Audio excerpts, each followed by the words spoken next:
This is Lauren. He's one of my students that has been with me for a long time. And we're just gonna train a little bit together, kind of go over some things. We're just kind of randomly hitting and stuff like that. Lauren came to me and honestly, I didn't even know if you would stick around.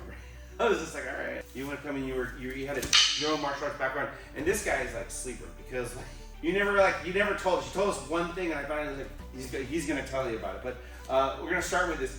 This is the first thing I learned when I was 6 years old. So he threw me an angle 1 and it was this counter done this way. And I come down here like this, and I come here, and I finish like this. And this is the cross counter on angle. It's the first thing I learned. It's a formal lesson under Guru Freddie Madrid, who was told by my father to teach me that in the home that I grew up on the back step, which you have actually used to practice on. So that's how my martial arts journey started. What was the first thing you remember learning in Eskrima? What would be the sweep block? The sweep block? Okay, so let's see what that looks like. Right? So the sweep block is like, how many movements is that? It's like 9 movements or something like that. Let me try. So I come through here like this here. And so what's your journey been like for your Eskrima? My journey started, I wanted to learn a weapon martial art. Okay. And so I said, let me look around. And I was looking at Eskrima a lot. And I found you by line, and at the time they had a list, 100. I remember this is 100 FMA, most famous FMA instructors or something like that. 100 best FMA instructors. And I looked, okay, who's in there? And I found some instructors. I remember you. What number was I? Was I number 99? No. You were 31. Oh, I was 31. Okay. You was 32. My sister was 32? Your sister was 33. Right. And so I went to all the schools that were in the area of the teachers that were on that list. Yeah. And I trained the class from them. And then after coming to the class here at the school, I was like, all right, I'm hooked. Because all the other places I went to, there was like one instructor. And when I came here, there was more instructors almost than students. And I was like, okay, I know where I'm going. So who was teaching then? It was Joe was teaching, I was teaching, my sister was teaching, Josh was teaching, Frank was my Uncle John. My Uncle John was definitely teaching. Yeah. And then what's it been like? What's it been like for you? For me, it's been great. Yeah. This was, I knew right away this was going to be what served my lawn art, which is art that I could do up until I leave this planet. Oh, so like a longevity thing. Okay. Well, what's your background? Because they don't know. I know your background, but what's your background? The first martial art, I think I was in 6th grade. I took a karate class. And after that, I went away to college. I played college football, and I needed something to do, and I got into Wing Chun. How old were you then? 21. 21. So 21, did Wing Chun for 8 years, and then when I was at university, I started Taekwondo. So now Wing Chun, Taekwondo, Karate. And what was your rank in Wing Chun? Did you finish it?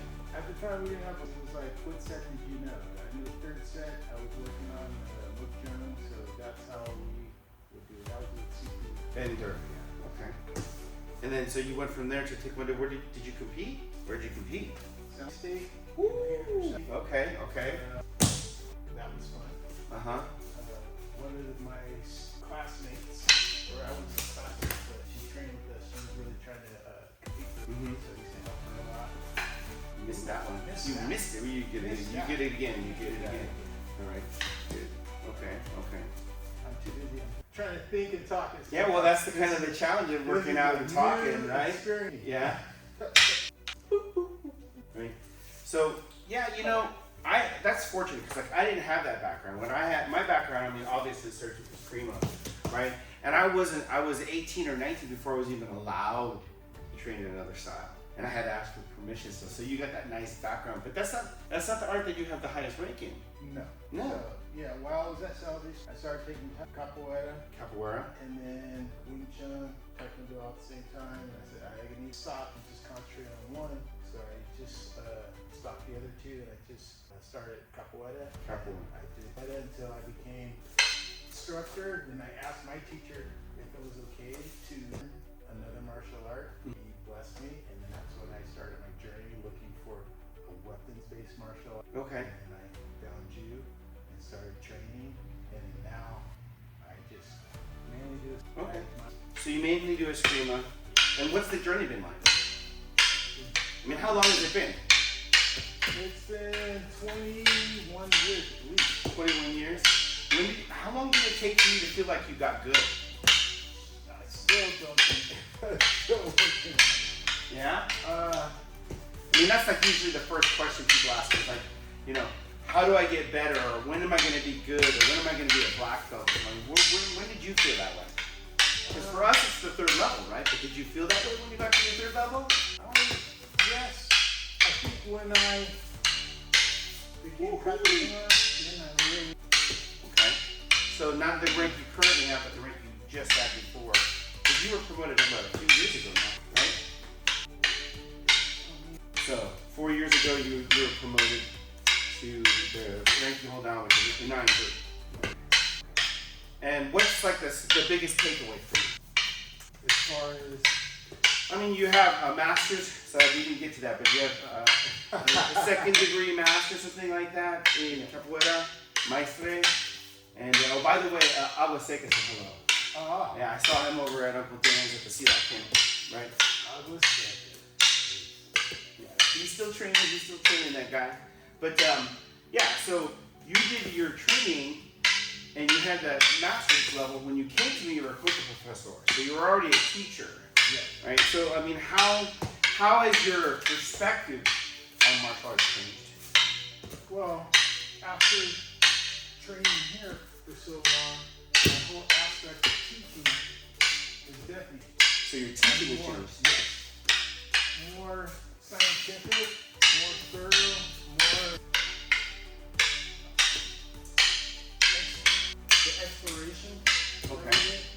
Okay. And then really, I would say, You got hit me. Just because you're talking doesn't mean you got hit me. I would say the real thoroughness that I get from the art. Yeah. And then I explore all aspects. Okay. Combatively, scientifically, Ooh, I got hit that time. and artistically. Artistically? Yeah. Ooh. I still have a few tricks left. Woo, you got me. I don't know, for me, it's hard because like I'm very entrenched in Filipino martial arts.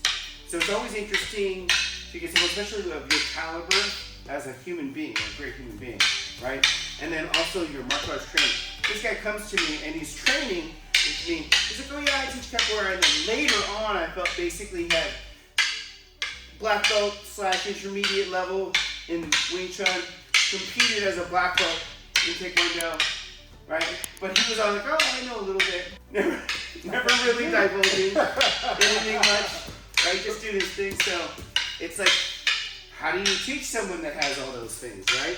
That's kind of the difficulty with doing that, especially when they don't tell you. They're like, I'd watch you learn. I'm like, yeah, he doesn't need to learn that. I'll show it to him because you need to learn it in the sense of the training is concerned, but like it's not teaching you anything, right? So I guess the next question for you is, what's the best part of training in Eskrima? Especially as an experienced, already a master in another art, right? One, the lethality. Lethality? Yes. Okay. Confidence. Yeah, confidence. And then there's so much to learn. I mean, even now, I've been training with you for 21, 22 years. It's been that long? And there's still so much to learn. I feel like I still only touch the tip of the iceberg as far as adding material.